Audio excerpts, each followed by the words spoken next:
한동훈 전 위원장이 지구당을 부활해야 한다라고 목소리를 높였습니다. 그리고 어제 윤석열 대통령이 여당 인사들을 만났습니다. 대통령 이야기부터 들어보실까요?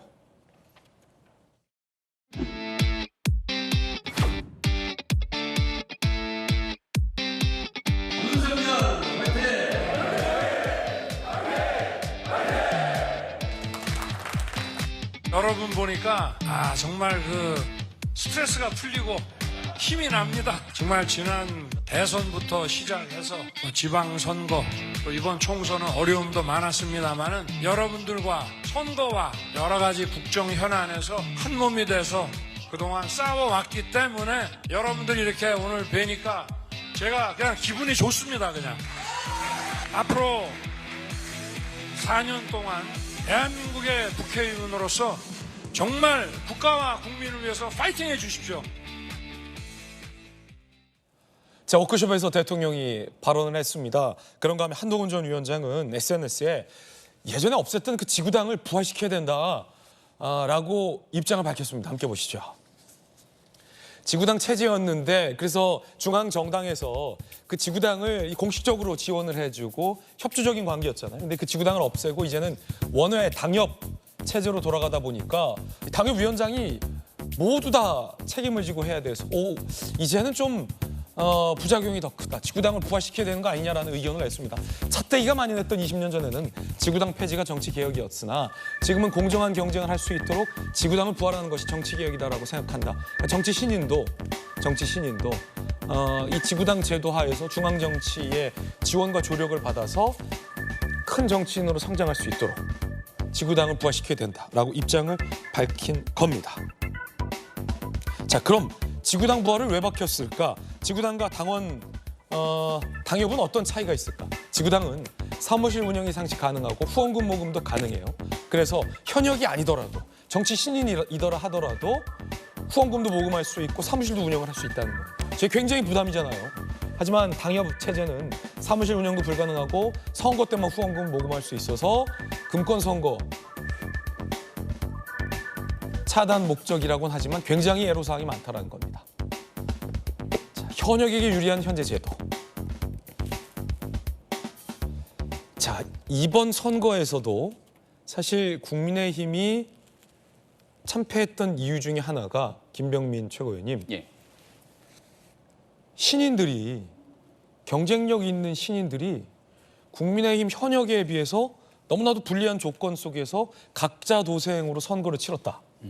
그리고 두 번째는 중앙당에서 참신한 인재를 발굴해서 이른바 맨파워를 강력하게 각 지역으로 내려보내고 지원해줘야 되는데 그 부분이 좀 약했다. 라는 지적들이 있었는데 그걸 한 전 위원장이 인지했다라는 분석도 어느 조간신문에 있더라고요. 그렇기 때문에 이 당협 체제 말고 이제는 지구당 체제로 가야 된다라는 의견을 밝혔다는 분석도 있는데 어떻게 보십니까? 제일 큰 고민은 선거에 떨어졌는데 저는 이제 원외위원장 생각이 좀 익숙하거든요. 지금 당협만 원외위원장만 몇 년입니까? 2번 떨어지고 이렇게 쭉 지난 4년을 원외위원장으로 좀 오래 있었으니까 이번에 처음 낙선한 젊은 정치인들이 전화가 옵니다. 네. 떨어지고 이거 어떻게 해야 되는 거냐. 이거 유지하는 게 가능은 한 거냐.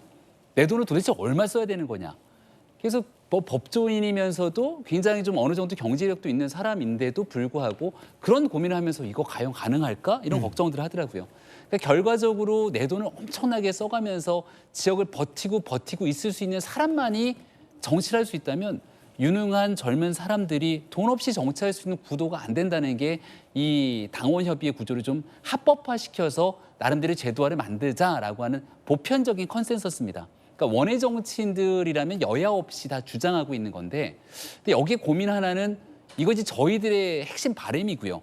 일반 국민들께서 지구당 부활을 원할까? 이렇게 하면 이거 차떼기 사건 돈 문제 때문에 없앴던 거 부활해? 이거 정치인들 너희들끼리만 요구하는 거 아니야?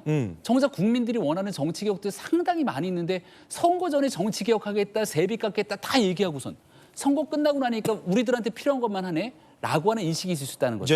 그래서 한동훈 위원장이 SNS 글 쓴 거에 마지막 말미에 보면 지구당 부활하는 게 정치개혁 얘기하면서 그러면서 국민들께 약속했던 정치개혁을 더 우리가 해낼 때만이 국민들의 민심을 얻을 수 있다 이런 얘기를 뒤에 덧붙여 놨더라고요.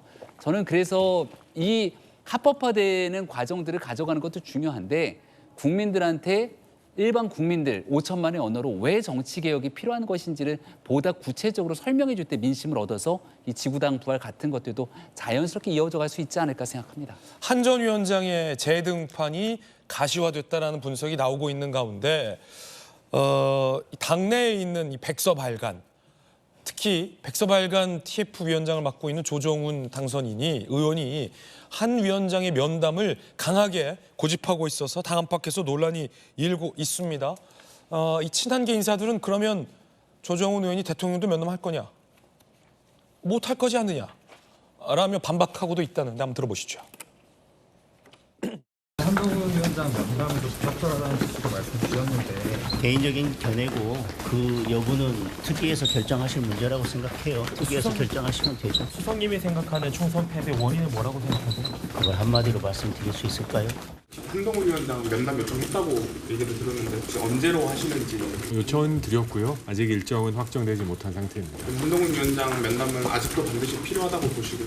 예, 저는 그분을 위해서 필요하다고 생각합니다. 저희가 당에서 총선 백서 특위로 임명을 받았을 때 총선 백서라는 것이 총선 기간 동안에 일어났던 여러 가지 일들을 정리하고 사실관계를 한 자료, 한 틀에 담아놓고 또 여기서 얻을 교훈들을 정리하고 해나가는 과정이기 때문에 총선에 관여한 모든 분들이 언급 대상이고 평가 대상이십니다.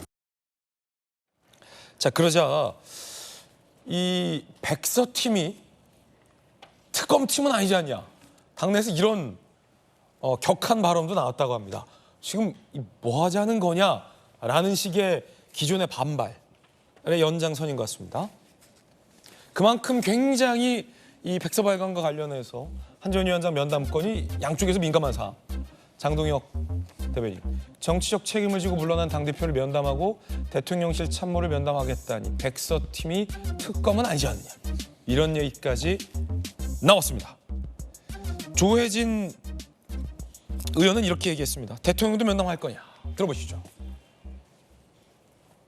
총선 패배의 원인이 정권 심판이시다라는 것은 온 국민이 다 알고 있고 대통령께서도 기자회견을 통해서 그걸 인정했는데 그거를 그 한동훈 전 비대위원장을 소환해서 조사하겠다고 이야기를 하는데 그러면은 가장 큰 책임이 있는 대통령도 그러면 소환해서 조사할 것인지 그게 참 의문이고. 자, 김건삼 변호사님, 백서팀이 특검팀이냐? 아니 조정훈 위원장이 왜 이렇게 논란의 불씨를 살피는지 모르겠어요. 아니 가서 면담 조사하면 한동훈 비대위원장이 다 내 책임입니다. 이런 얘기 하겠어요?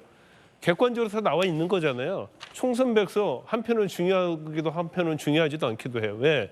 만드는데 그것이 이루어진 적이 없어요. 백서에 따라서. 그래서 계속 실패하는 경우가 많이 있죠. 그래서 이거 더군다나 이제 전당대회 바로 앞에 있지 않습니까?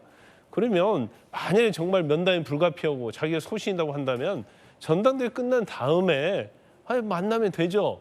그런데 계속 뭐 한동훈 비대위원장이 마치 원하는 것처럼 한동훈 비대위원장을 위해서 뭐 면담하겠다 하는데 저 말은 논리적으로 맞지 않아요. 그래서 조정훈 위원장이 이제 중책을 맡았는데 예. 좀 조용히 객관적으로 걸음걸이 하면서 이렇게 가는 게 맞는데 저런 분란을 일으키는 것은 뭐 맞지 않다, 적절하지 않다 저는 그렇게 봅니다. 네, 김광선 변호사님의 의견이었습니다. 저희들은 60초 광고 보고 돌아오겠습니다. 잠시 후에 뵙겠습니다.